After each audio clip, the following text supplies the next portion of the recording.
ઘણા પૂછે સાહેબ દારૂ પીએ એમાં પાપ શું લાગે? પાપ જેમ કાંદામાં અનંતા જીવોનું પાપ છે એવી રીતે દારૂમાં પાપ શું?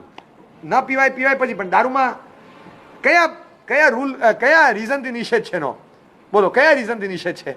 તમે મને રીઝન આપી શકો? કાંદા કેમ નહીં ખાવાના મને કહો પહેલા.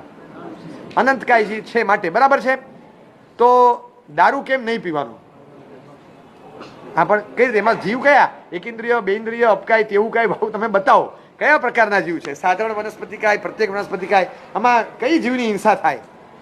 આ એક જ જીવની હિંસા થાય સૌથી પહેલા. તમે કોઈ મને કહે દારૂ કેમ ન પીવાય, દારૂમાં પ્રોબ્લેમ શું છે, કયા જીવની હિંસા થાય? હું એને એમ જ કહું તું પોલીસ ચોકીમાં જા, ઉપાસીમાં નહીં આવો. પોલીસ ચોકીમાં જઈને પૂછ કે છાશ પીને ગાડી ચલાવાય, ચા પીને ગાડી ચલાવાય, કોફી પીને, લીંબુ પાણી પીને, કેરીનો રસ પીને ગાડી ચલાવાય, દારૂ પીને કેમ ન ચલાવાય? તમે એને પૂછી આવો. એ પોલીસ કારણ આપે ને પછી હું સહી કરી દઈશ નીચે.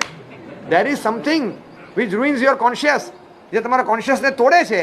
એટલે ડ્રિંક એન્ડ ડ્રાઈવ પ્રોહિબિટેડ છે, પણ ડ્રિંક એન્ડ ડ્રાઈવમાં what to drink and what not to drink